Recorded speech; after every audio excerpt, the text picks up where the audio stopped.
Lo que pasó el viernes pasado en Argentina debería hacer temblar a todos los que durante 20 años te dijeron que Vaca Muerta era una fantasía, que el petróleo no servía, que exportar era de cipayos y que el modelo era vivir con lo nuestro. Porque YPF acaba de presentar el proyecto de inversión privada más grande en la historia del país. 25.000 millones de dólares. Y la cuca no sabe dónde meterse. Quédate hasta el final porque te voy a explicar número por número por qué este anuncio rompe en pedazos el relato de toda una década y por qué el dato del minuto 18 te va a cambiar la cabeza para siempre. Arranquemos por lo básico, porque hay que entender bien quién es quién en esta jugada.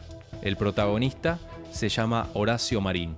Es el presidente y CEO de YPF desde que asumió Milei. Antes de eso, Marín venía del sector privado, de Tecpetrol, de la rama energética del grupo Techint. O sea, no es un militante con carnet, no es un amigo del poder, no es un cuñado de nadie. Es un tipo que sabe de petróleo, que sabe de números y que llegó a la conducción de la petrolera estatal con una misión clarísima: dejar de ser una empresa pesada, militante y deficitaria y convertirla en una compañía energética competitiva a nivel mundial. Y atento al dato porque esto es importante: YPF ya venía mostrando números en serio mucho antes de este anuncio, pero faltaba la jugada grande, la jugada definitiva. Y esa jugada llegó el viernes 15 de mayo, cuando Marín firmó la solicitud de adhesión al RIGI para un proyecto que tiene un nombre que parece sacado de una película: LEGL Oil. 25.000 millones de dólares de inversión, 1.152 pozos petroleros, 240.000 barriles diarios de producción proyectada para el 2032 y un saldo exportador estimado en 100.000 millones de dólares a lo largo de toda la vida del proyecto. 100.000 millones. Pará la oreja, porque eso no es plata. Eso es 2 veces y media el FMI. Eso es lo que durante décadas te dijeron que era imposible. Y lo están haciendo, acá, ahora. Y la cuca no entiende cómo le pasó por encima. Vamos al contexto. Y para entender este anuncio, primero hay que entender el RIGI. El RIGI es el régimen de incentivo para grandes inversiones, una de las herramientas centrales que metió el gobierno de Milei en la ley Bases. Y la cuca lo combatió con todo. ¿Te acordás de los discursos en el Congreso? ¿Te acordás de los gritos en las plazas, de los bloqueos, de las marchas, de los youtubers militantes diciendo que el RIGI era entregar el país, regalar los recursos, convertir a la Argentina en una colonia? La cantinela de siempre, la misma película que vienen pasando desde hace 40 años cada vez que alguien intenta cambiar algo en este país. Bueno, pasó esto, el RIGI ofrece reglas claras por 30 años, reducción del impuesto a las ganancias del 35 al 25% para inversiones superiores a 200 millones de dólares. Pago del IVA con certificados de crédito fiscal transferibles. Exención de derechos de importación y exportación. Y, lo más importante de todo, acceso gradual a la libre disponibilidad de divisas. Es decir, la guita que vos generás exportando te queda, no te la confisca un funcionario para repartirla entre punteros. Y de golpe, lo que la cuca decía que era una entrega, resultó ser exactamente lo que la economía argentina necesitaba para destrabar las inversiones que durante 20 años no llegaban porque nadie en su sano juicio iba a meter 25.000 millones de dólares en un país que cada 4. Años te cambiaba las reglas, te ponía un cepo nuevo o te confiscaba los plazos fijos. Pero acá viene lo bueno: cuando se votó el RIGI, hace poco menos de 2 años, ¿qué decían los kirchneristas? Que nadie iba a venir, que era una ley vacía, que era humo, que era un cartel pintado para hacer creer que algo cambiaba. Te lo digo claro, hoy hay 36 proyectos presentados a RIGI por 93.000 millones de dólares en total. 13 propuestas ya estaban aprobadas por 27.000 millones. Y ahora, con el ingreso de LG Oil, son 16 proyectos aprobados que suman casi 33.000 millones. Y todavía quedan otros 20 esperando el visto bueno del comité evaluador. ¿Vacío? ¿Humo? ¿Cartel? Fíjate vos, ¿qué humo más concreto? 33.000 millones de dólares anotados antes incluso de que termine el primer mandato del presidente más insultado de la historia argentina. Vamos al setup, porque para que el knockout pegue duro hay que reconstruir bien la pelea. Durante 2 décadas, el kirchnerismo te vendió un relato sobre Vaca Muerta.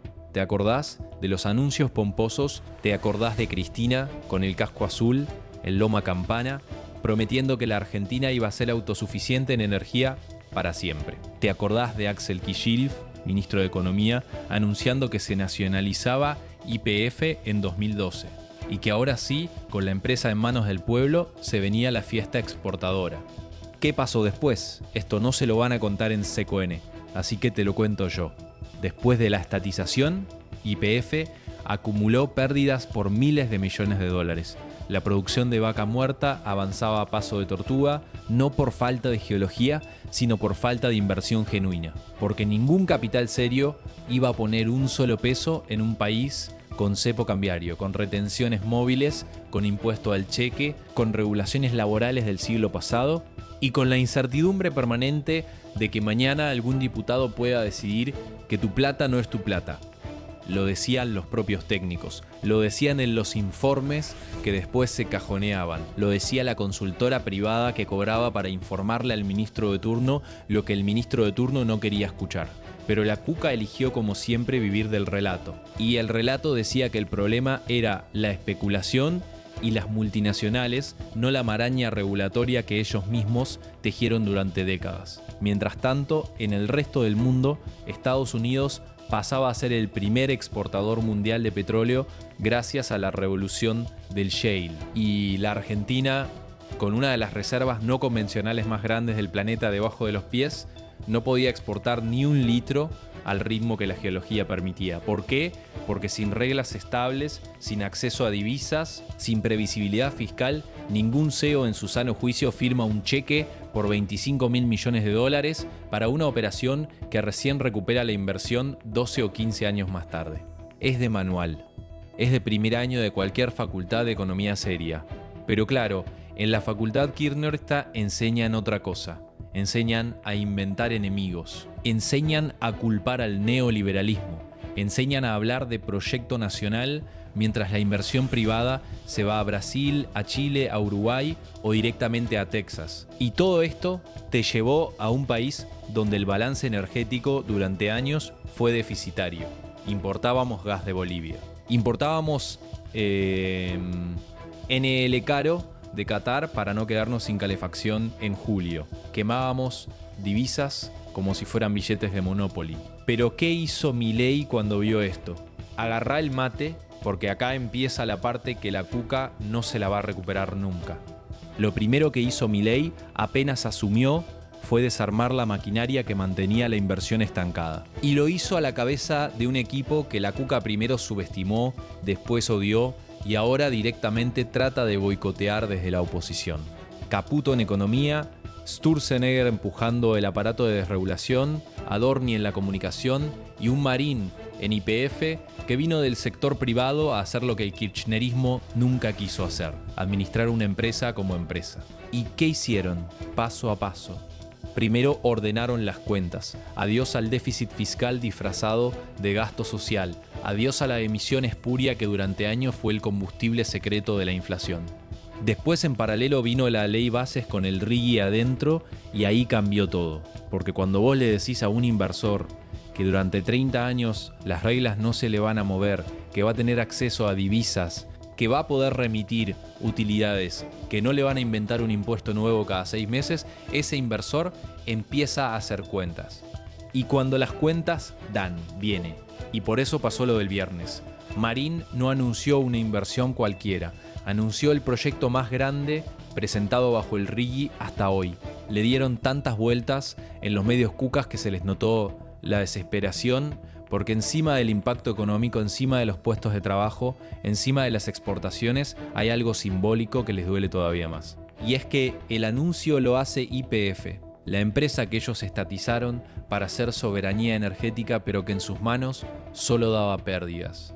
La empresa que Milei mantuvo en el sector público, pero conducida con criterio empresarial. Y esa empresa, conducida así en menos de un año y medio de gestión, está liderando la inversión privada más grande de la historia argentina reciente. Fíjate la ironía. La Cuca quería YPF del pueblo. Bueno, ahora YPF del pueblo va a generar 100.000 millones de dólares en exportaciones que van a entrar a las arcas del país. ¿Y qué dicen ellos?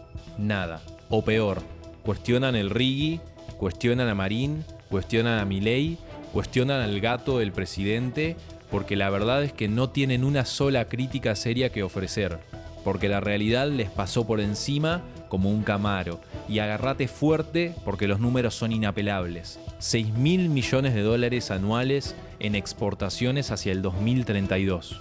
Eso es casi la mitad de lo que el agro entero exporta hoy en granos. 6.000 puestos de trabajo directos durante el desarrollo.